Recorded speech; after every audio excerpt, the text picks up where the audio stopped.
quando siamo arrivati lì ci siamo trovati veramente davanti a un scenario pazzesco perché c'erano blocchi di ghiaccio e sassi enormi dappertutto.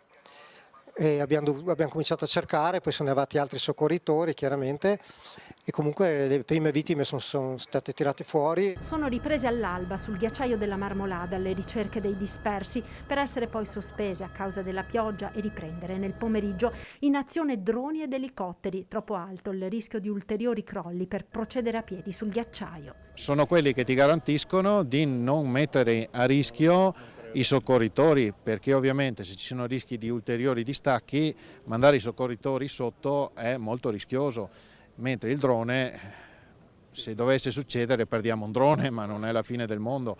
Quindi i soccorritori fisicamente vengono trasportati solo nel momento in cui si dovesse trovare qualcosa. Si cercano le persone, si cercano gli oggetti che possono aiutare ad identificare le vittime. La forza dell'enorme massa grigia di ghiaccio, acqua e detriti precipitata verso valle a 300 km all'ora ha lasciato intatto ben poco. Si cercano zaini, portafogli, documenti per dare un nome e una risposta ai familiari dei tanti che ancora mancano all'appello e che ieri, in una caldissima domenica di inizio luglio, avevano deciso di intraprendere l'escursione sulla Marmolada.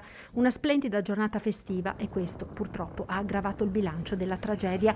Fosse accaduto oggi sarebbero molte di meno le persone coinvolte.